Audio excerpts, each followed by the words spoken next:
Hello, I'm Joe, and if you're watching this video, you're probably interested in how COVID-19 is affecting the film industry. Or if you're from the future, how it affected the industry. Please continue to watch. Number 1. Impact on early box office. At the start of March, it was predicted that the virus would cause a $5 billion loss in terms of box office and production. All around the world during this early stage of COVID, movie theaters gradually closed in response to other countries doing likewise. Drive-in theaters started to resurge in popularity as a way to gather to watch a movie without being in close proximity to others. The second weekend of March 2020 was the lowest in terms of box office it's ever been since 1998, even lower than the weekend after the September 11th attacks. Disney's Onward received the largest second weekend drop for a Pixar film by 73%, when theaters were greatly impacted by the virus the most. And finally, on March 27th, China reclosed all of its cinemas after briefly reopening them the weekend before due to the slow in the virus at the time. Whoops! Number 2. Award show and festival impacts. Initially, the Academy Awards and Golden Globes allowed films that were scheduled for a theatrical release, but released otherwise, to count for the awards for the first time in their respective history. Then, the Oscars in 2021 were pushed back to April of that year to allow films from January 2020 to February 2021 to be eligible. In actuality, flooding, the assassination of Martin Luther King Jr., and the attempted assassination of Ronald Reagan also caused delays in the history of the Oscars. The Palais des Festivals, try pronouncing that, home of the Cannes Film Festival in France, is now operating as a homeless shelter in France for those with nowhere to go during the virus. Unfortunately, some award shows and festivals may never be rescheduled in order to ensure the more important ones get the attention they need, perhaps permanently. Finally, We Are One, a global film festival, was organized by YouTube and the Tribeca Film Festival in order to have international film festivals screen their films for free from late May to early June. Free impact on theatrical film scheduling. The next installment in the James Bond franchise, MGM's No Time to Die, was the first major studio film to be rescheduled due to COVID, going from April of 2020 to November. This decision supposedly cost MGM $30 million, but was done to ensure the film would be seen by a broader audience.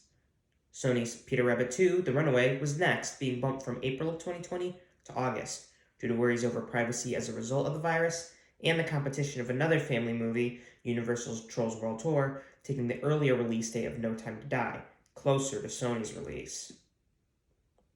The delay of movies such as A Quiet Place Part 2 and Mulan in March led to paranoia over the possibility of delays of bigger blockbusters in the summer, such as Black Widow or F9, which did eventually occur.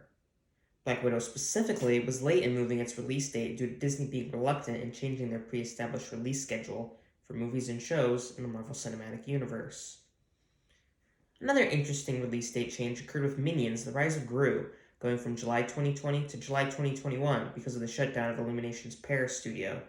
The first to cite post-production troubles, as not all the animation was finished by the time the pandemic hit.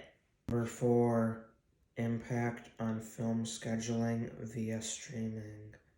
Frozen 2, already released theatrically in November of 2019, was given an early streaming release date on Disney Plus in March in order to provide the film free to families early, originally planned to release on the service in June.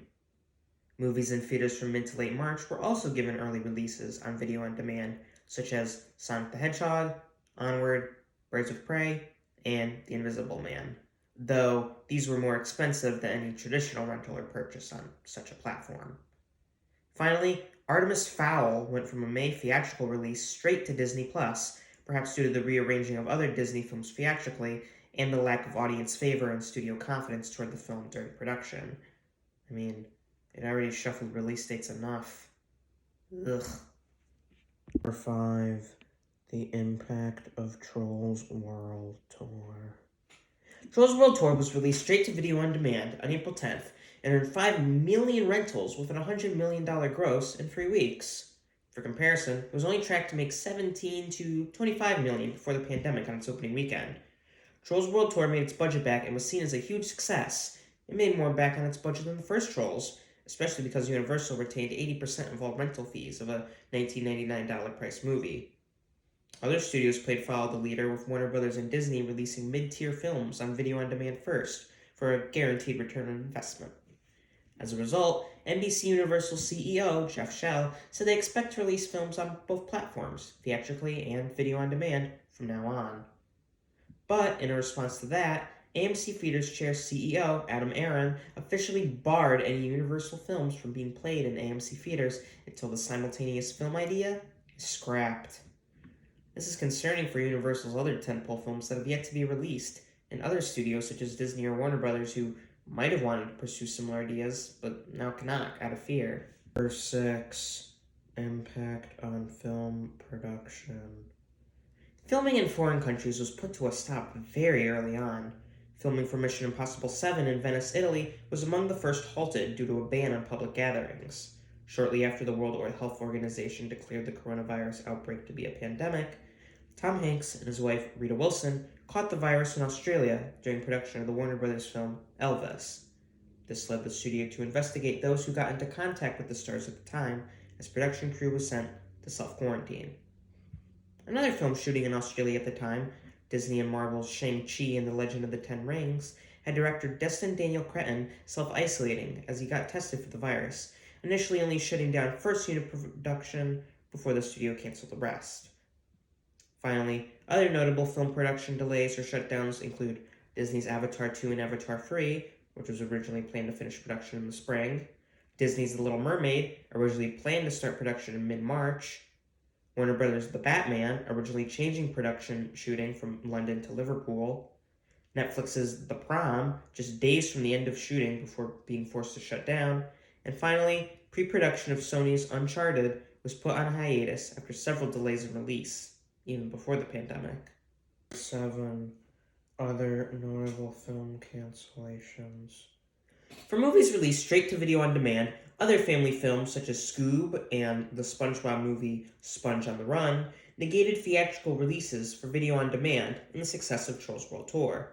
Universal's The King of Staten Island was set to release both theatrically in drive-ins and on video on demand, but was quickly changed to just video on demand days before its June release. Finally, Focus Features' The High Note and Irresistible were among those to release in drive-ins and on video on demand simultaneously. For movies released straight to streaming services, Disney's Hamilton, for its theatrical October 2021 release date, was moved to a premiere on Disney Plus in July 2020 in time for Independence Day. After being rescheduled countless times, even before the pandemic hit, since August of 2019, Amazon Studios purchased the rights to My Spy to release on Prime Video in July of 2020. Finally, another non-remake live-action Disney film, The One and Only Ivan, based on the book of the same name, was moved from its theatrical August 2020 release to be released on Disney Plus that same month. Number 8. Other notable film reschedulings. Many studios have had to replace later films' release dates with those that were supposed to come out sooner. Universal has had Minions: The Rise of Gru take the July 2021 release of Sing 2. Ghostbusters Afterlife overtook Sony's other film, Uncharted, in March 2021. Uncharted, in turn, took over the spot left by the release date change of Spider-Man 3. Warner Brothers' Godzilla vs. Kong pushed The Matrix 4 from its May 2021 release to April 2022. Disney initially had Mulan overtake the July 2020 spot reserved for Jungle Cruise before moving to August. Based on all those examples, clearly the pandemic has significantly damaged the petite schedule of how these movie studios lay out these films in terms of release date competition with one another and spreading sequels. The virus has even affected the release of movies in 2022. Mission Impossible 7 being pushed off to November 2021 caused Mission Impossible 8 to go from August 2022 to November 2022. For the Marvel Cinematic Universe, they just swapped release dates for the next installment in the franchise to combat scheduling issues. Black Widow took the spot of the Eternals took the spot of Shang-Chi and the Legend of the Ten Rings, and so on and so forth for all MCU movies that have been given a release date before the pandemic. Number 9. What the future holds. It's really unknown what to say about what's going to become of the movie industry as a result of the COVID-19 pandemic. Movie theaters may be on their way out. Theaters such as AMC and Cinemark have had their stock drop by 50% in March. The second largest cinema chain in the world, Cineworld, made comments that it may have been unable to pay off its debts if film releases continue to have been put off and stock continued to drop. Film theaters are doing their best to open up again at the time of this recording, but if they close again, they aren't sure of what could occur. On the other hand, fans of the many franchise films that have been pushed back are disappointed by the longer wait, but this may just generate more interest and anticipation to see these films on the big screen. If movie theaters are on their way out, streaming and digital media have certainly taken their place. Older movies like 2011's Contagion rose high to stream and rent simply because that film tackled the concept of a worldwide pandemic. Stock in Netflix has been increasing by 0.8% in late March alone. We've grown accustomed to watching films meant for theaters on these types of platforms, allowing those stuck in isolation to be comfortable and encourage further use. Streaming on Chinese services has allowed people of that country to enjoy their own films in a way other than theaters, an example being the movie Lost in Russia. Though this is potentially concerning for American studios who like to see their own films have big theatrical box office draw. Oh well. Do we really know what's going to happen to the film industry in the future? Do we really know what's going to happen to any industry as a result of this pandemic? The short answer is, we don't. Good thing you're already watching this in the future, right? Right? Okay, that's it. Goodbye.